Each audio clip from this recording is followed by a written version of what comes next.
Bismillahirrahmanirrahim. Assalamualaikum warahmatullahi wabarakatuh. Alhamdulillah wa kafa.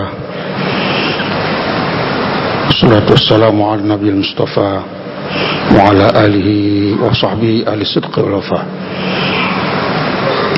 Dalam suatu kejadian ketika Rasulullah sallallahu alaihi wasallam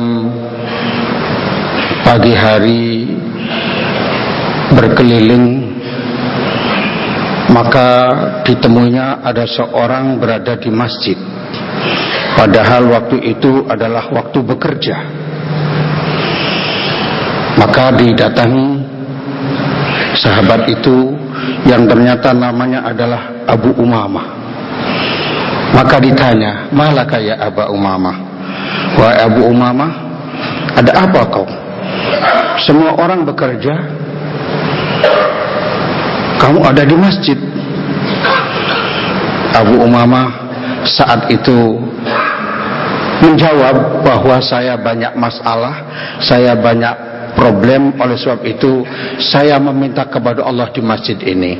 Kemudian Rasulullah memberikan sebuah solusi, karena beliau banyak utang, maka kemudian diberikan sebuah doa yang Bapak Ibu semuanya insya Allah hafal, yaitu kalau ingin tidak banyak problem, tidak banyak utang, tapi kaya, maka disebutkan di situ doanya, Allahumma inni a'udzubika minal hammi wal hazan wa a'udzubika minal ajzi wal kasal wa a'udzubika minal jubni wal bukhl wa a'udzubika min ghalabatid daini wa qahrir rijal. 8 langkah untuk maju, 8 langkah untuk kaya. Itu harus menghindari yang 8 kalau ingin kaya, kalau ingin maju. Nah, dalam kesempatan lain Rasulullah SAW juga melihat di Madinah itu ada sahabat-sahabat yang berada di suffah, yaitu di emperan masjid. Ada ruangan khusus di emperan masjid begitu. Mereka ini disebut ahlus suffah. Mereka duduk di situ, memang mereka berzikir di situ, ibadahnya, sholatnya di situ. Ditanya oleh Rasulullah SAW, siapa itu? Itu adalah ahlus suffah. Apa yang mereka lakukan? Ya mereka ibadah saja di situ. Ditanya, kemudian dari mana mereka makan?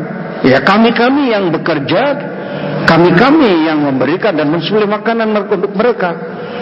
Kata Rasulullah SAW, Anda lebih baik daripada mereka. Yaitu Anda ini sahabat yang dia bekerja, tapi juga dia memberikan perhatian kepada orang-orang yang ibadah tadi.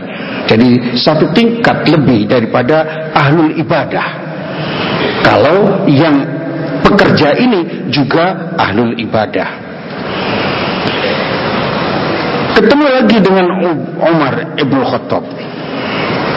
Ketemu dengan seseorang, jabat tangan. Kemudian ditemunya bahwa orang ini tangannya kasar. Maka diciumnya tangan itu oleh Umar bin Khattab. Hadi yadun yuhibbuhallah. Ini adalah tangan yang dicintai oleh Allah. Kenapa? Karena dia ini pekerja keras. Bapak Ibu yang saya muliakan, itu sedikit tentang kilasan-kilasan dalam kehidupan Rasulullah dan sahabat Umar.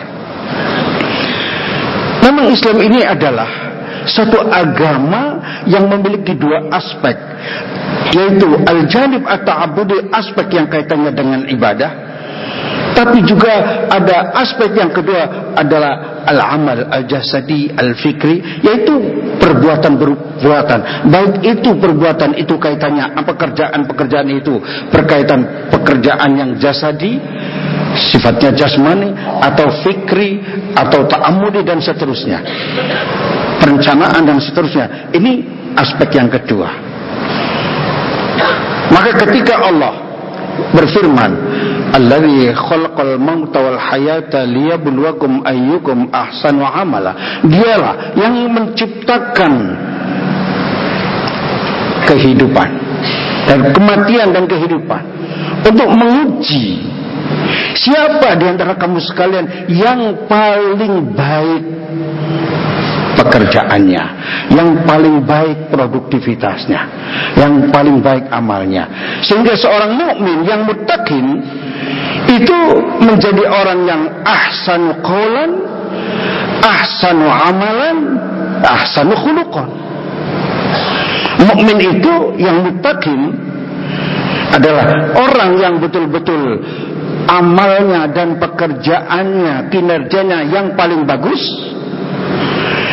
tapi juga ucapannya paling baik, tapi juga akhlaknya paling mulia.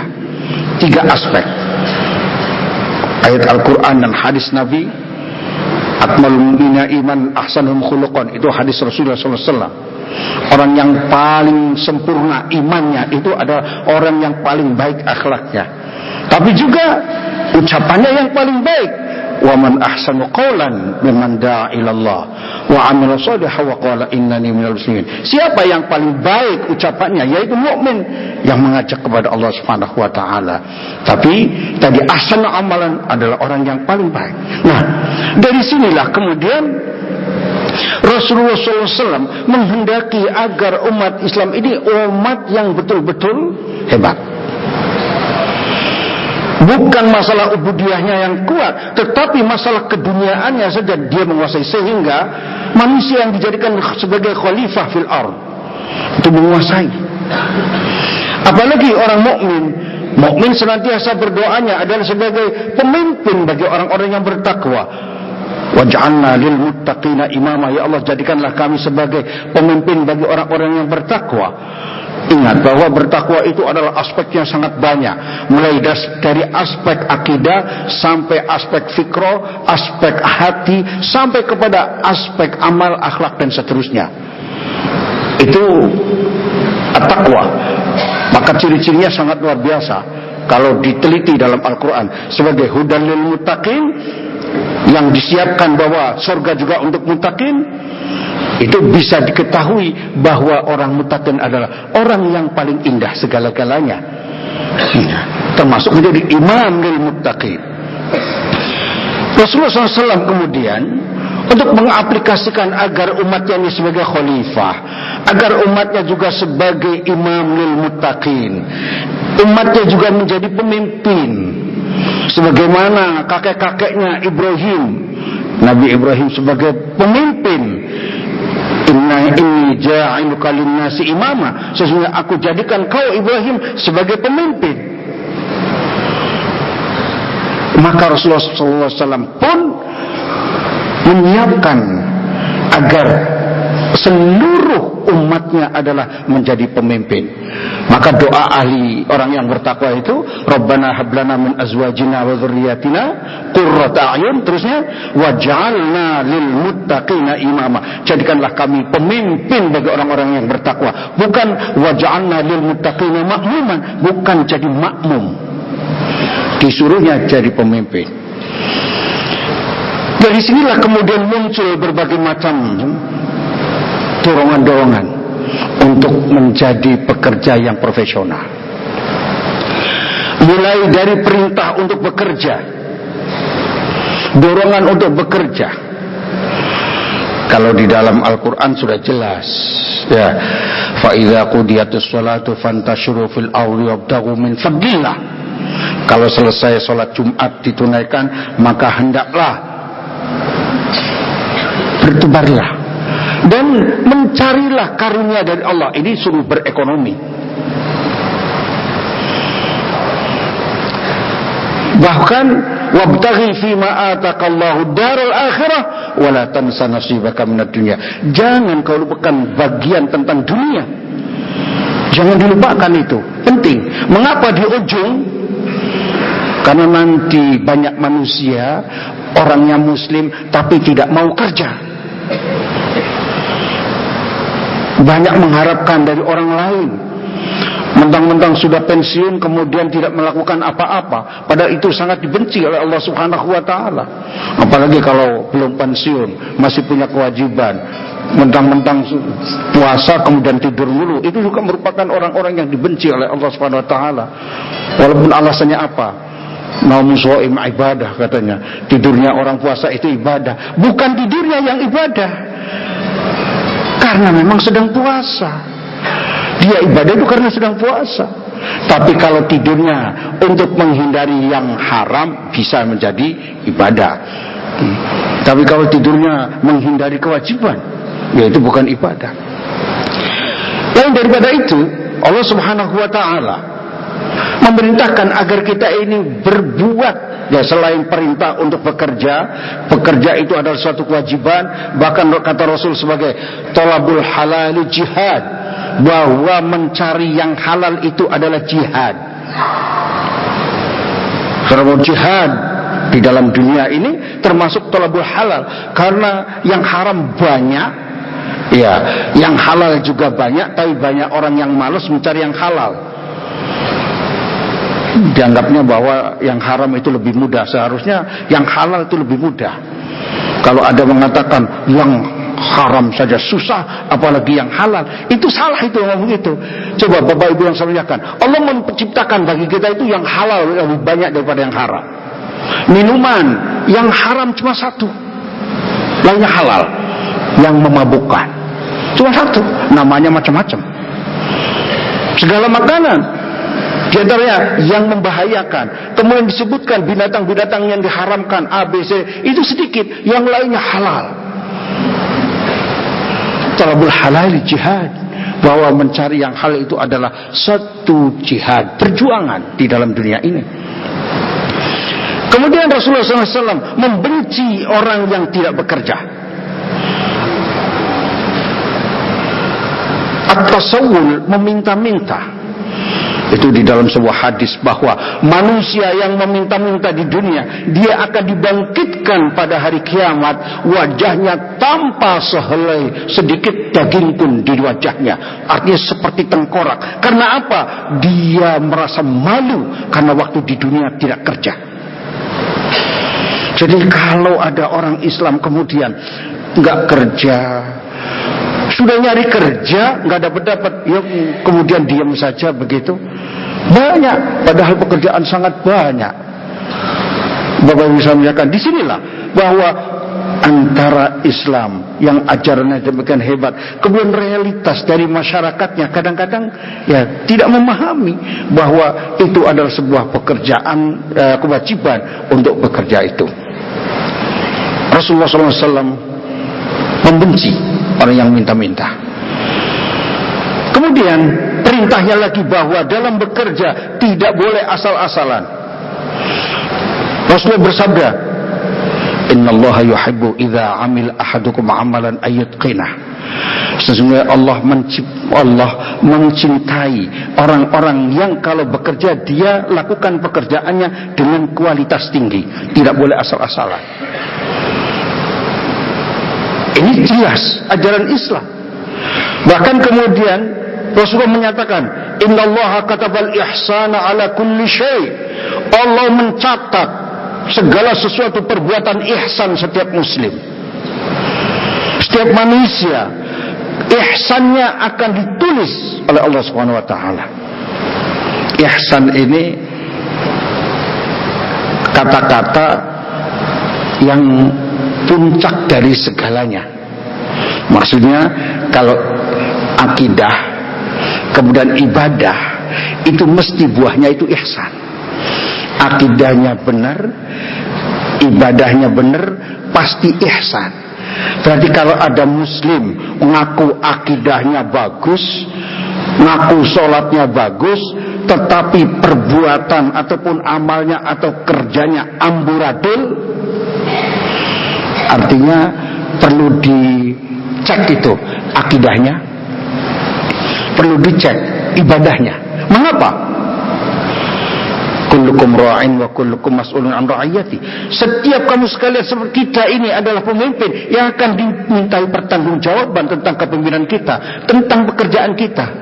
Maka semakin tinggi kedudukan seseorang, maka tanggung jawabnya sangat berat, lebih berat. Maka disebut dalam tanggung jawab ini ada tanggung jawab vertikal. Semakin tinggi kedudukannya, semakin berat tanggung jawabnya. Seorang anak biasalah dia bertanggung pada dirinya, tetapi ketika seorang tua dalam rumah tangga, ibu sebagai ibu rumah tangga, kemudian bapaknya sebagai kepala keluarga, akan dimintai pertanggungjawaban kalau ada hal-hal yang di bawahnya itu nggak beres. Kalau ada anaknya nggak sholat, anaknya nggak pakai jilbab, yang perempuan itu yang padahal sudah baligh, itu nanti yang ditanya pertama kali itu orang tuanya, bukan siapa-siapa. Anaknya tidak mengaji Quran, tidak bisa baca Al-Quran, padahal baca Al-Quran itu syarat untuk benar surat Fatihahnya ketika sholat. Kemudian dia tidak bisa, orang tuanya pertama kali yang akan ditanya. Kata bal ihsana ala kulli syai', Allah akan mencatat semua ihsan dalam segala sesuatu. Bahkan rahmatnya Islam ini, ya, sampai kepada Bapak yang saya muliakan, kepada ketika menyembelih ayam, menyembelih kambing, harus dengan ihsan. Mentang-mentang ayam sudah kita beli, kemudian seenaknya sembelih dengan yang enggak tajam, itu dosa. Apalagi pakai gergaji krotol, naudzubillah min dzalik, itu dosa. Itu padahal terhadap binatang. Bagaimana terhadap manusia? Kemudian dari ihsan inilah sebenarnya kita ini menjadi orang yang paling baik, menjadi orang yang sangat profesional. Kenapa? Karena orang profesional itu dia bekerja akan sesuai dengan ilmunya, bekerja sesuai dengan sertifikasi. Kalau dalam Islam kan sertifikasinya dari Allah dan Rasulnya. Kemudian dia bekerja betul-betul dengan kualitas tinggi. Maka dari perintah Allah untuk berihsan, wa ahsinu innallaha yuhibbul muhsinin, berihsanlah kamu sekalian. Itu artinya kualitas tinggilah ketika beramal. Innallaha yuhibbul muhsinin, sehingga Allah itu mencintai orang-orang yang berbuat ihsan, bekerja dengan kualitas tinggi. Nah, ketika puasa ini, masya Allah, kadang-kadang ada yang berbalik. Nah, kenapa di Indonesia malahan dikurangi jamnya? Seharusnya bertambah karena pahalanya lebih banyak. Tapi mudah-mudahan ini adalah yang terbaik supaya ibadahnya tambah banyak begitu. Ya, jamnya dikurangi, jam kantornya, supaya ibadahnya tambah banyak. Itu maksudnya saya kira, bukan yang lain-lain, bukan untuk ngobrol yang banyak. Nah, dari perintah ini, maka bagi seorang mukmin ada 3 hal yang harus dilakukan. Yang pertama, hendaklah bekerjanya ini dengan tulus hati, al-ikhlas. So, kalau orang melakukan kerjanya dengan tulus hati, tanpa harus diperintah dari atasan, tanpa harus dikontrol oleh atasan, dia akan mengerjakan segala sesuatunya dengan kualitas yang tinggi. Itu yang pertama, tulus hatinya. Yang kedua, ketika tulus hatinya karena ingin ihsan tadi, maka di seorang muslim seharusnya adalah dia menjadi orang yang betul-betul mampu menunaikan tugasnya itu secara baik. Maksudnya, kalau tadi pasang niatnya, yang kedua ini ketika melakukan pekerjaan, dia senantiasa mengontrol. Ini bedanya manajemen modern dengan manajemen Islam. Kalau manajemen dalam Islam itu memang kita mengontrol pekerjaan itu, ya, dari sebelumnya, sedang dikerjakannya, sampai setelahnya, itu senantiasa. Kalau kita sholat, sebelumnya harus niatnya ikhlas lillahi ta'ala, kemudian saat sholat harus dijaga keikhlasan itu tetap, semua syarat rukunnya harus dipenuhi, dan setelahnya itu harus indah juga, sehingga Allah berfirman, innas sholata tanha 'anil fahsya'i wal munkar, bahwa salat itu sesungguhnya bisa mencegah pelakunya dari yang keji dan juga dari kemungkaran. Artinya setelahnya juga. Makanya mendirikan salat, tidak menunaikan salat. Mendirikan salat, iqamah, aqimu, iqamus shalah, iqamatus shalah. Artinya tegak salatnya, syarat rukunnya tegak, juga semua Perilakunya setelahnya itu tegak. Artinya sholat itu berkelanjutan seakan-akan pengaruhnya. Yang ketiga, dari tadi yang pertama mulai dari sebelum, yaitu dari niat. Kemudian saat mengerjakannya, jangan sampai ketika mengerjakannya itu muncul riya, muncul ingin dipuji orang. Juga setelahnya, produknya. Bapak Ibu yang saya muliakan, seorang muslim yang bertakwa, dia akan melihat produk. Sebab produk yang baik itu biasanya dari proses yang baik. Dan mukmin akan memperhatikan ini. Masyaallah muslimin wal muslimat rahimakumullah. Kalau seandainya proses ini dilakukan bagi seorang muslim, dorongan dari Allah dan Rasulnya agar berihsan itu, maka minimal Bapak Ibu yang saya muliakan, kita akan mendapat hadiah 3 hadiah dari Allah Subhanahu wa ta'ala. Kita bekerja dapat pahala, tetapi ketika ada dengan ihsan yang kita lakukan, maka mendapatkan pahala ihsannya itu. Jadi 2, bukan pekerjaannya saja, kita bekerja dapat pahala kalau niatnya lillahi ta'ala. Kemudian ketika ihsan, kita akan mendapatkan pahala yang lain karena ihsannya melaksanakan perintah Allah wa ahsinu tadi. Di dalam surat Al-Baqarah ayat 112 ditegaskan, bala man aslama wajhahu lillahi wa huwa muhsin falahu ajru 'indallah wala khaufun 'alaihim wala hum yahzanun. Bahwa bala, demikianlah, man aslama wajhahu, dia yang menyerahkan dirinya kepada Allah Subhanahu wa taala, wa huwa muhsin, tapi dia berkualitas dalam bekerjanya, dalam melaksanakan perintah Allah berkualitas, falahu ajruhu, maka baginya adalah balasan, pahala khusus dari keihsanannya itu, inda rabbi, di sisi Rabbnya, wala khaufun alaihim wala hum yahzanun. Kalau dia bekerja dengan baik, profesional, indah seluruhnya, maka fala khaufun alaihim wala hum yahzanun, dia tidak akan takut dan tidak akan bersedih. Takut itu tentang masa depan. Maka bapak-bapak, ibu sekalian, kalau kita tuh berbuat profesional, bekerja profesional, tidak akan takut masa depan. Tidak akan takut. Termasuk juga wala yahzanun, tidak akan bersedih dengan kondisi yang ada. Kalau masa depan termasuk di akhiratnya, ketika kita bekerja sesuai dengan tuntunan Allah dan Rasulnya, tidak akan takut di hadapan Allah Subhanahu wa taala. Itu satu keuntungannya. Yang kedua, Allah akan memberikan keuntungan yang kedua, yaitu dicintai oleh Allah. Bapak Ibu yang saya muliakan, mudah-mudahan kita ini sebagai orang-orang yang bertakwa dicintai karena ketakwaannya. Tetapi kalau kita berbuat ihsan juga akan dicintai oleh Allah Subhanahu wa taala. Wa ahsinu innallaha yuhibbul muhsinin.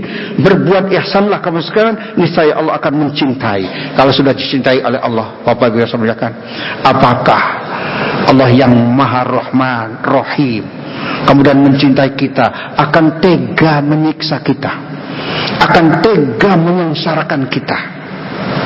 Kalau kita sholatnya benar, akidahnya lurus, semuanya bagus, tidak mungkin mengecewakan kita.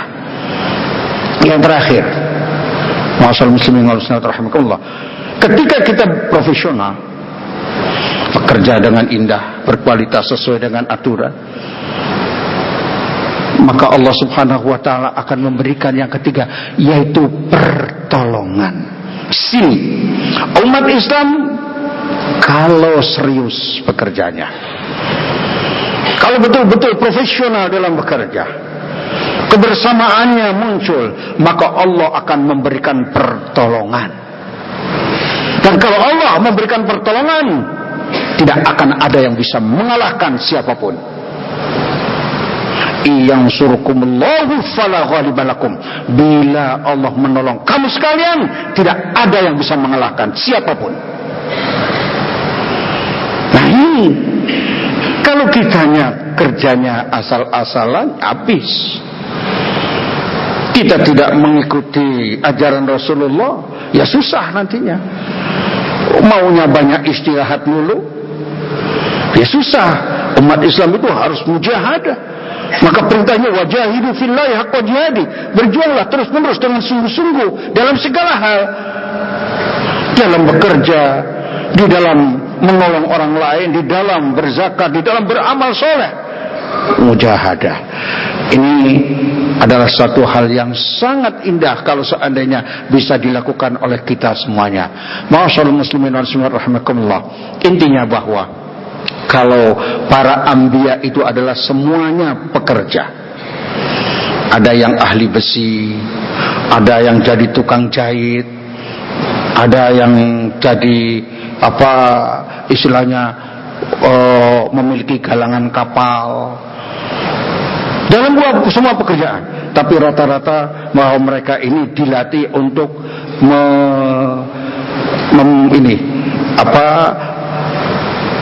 memelihara kambing. Jadi ternyata semua nabi itu memang dia memelihara kambing, kemudian menggembala kambing supaya apa? Nampaknya kambing itu lebih mudah untuk diarahkan, maka waktu kecilnya diarahkan ke situ tuh supaya nanti kelak sudah dewasa mampu untuk memimpin manusia.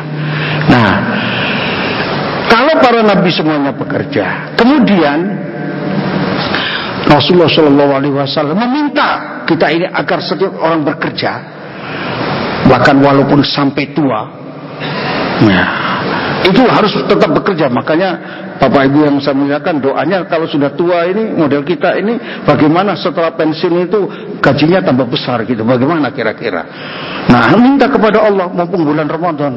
Ya, yang ingin masa tuanya jadi komisaris, banyak ingin, coba doalah. Ini doanya, Allahumma ij'al awsa'a rizqika alayya 'inda kibari sinni wa inqita'i umri wa qurbi ajali.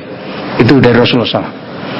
Ya Allah, jadikanlah rizkimu yang paling luas untukku ini adalah saat aku sudah tua, saat umurku mau habis, dan saat ajalku mendekat.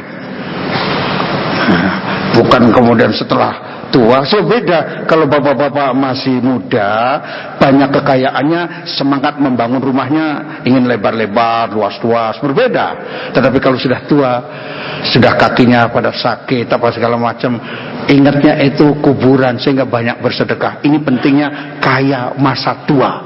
Mudah-mudahan kita semuanya ahli surga semuanya, kita semuanya menjadi orang-orang yang bertakwa, orang-orang yang profesional dalam pekerjaan kita, yang ihsan di dalam melakukan perintah Allah dan pekerjaan kita. Insyaallah kita menjadi orang muttaqin ahli surga. Aqulu qouli hadza wa astaghfirullah li wa lakum wa la afu minkum. Wassalamualaikum warahmatullahi wabarakatuh.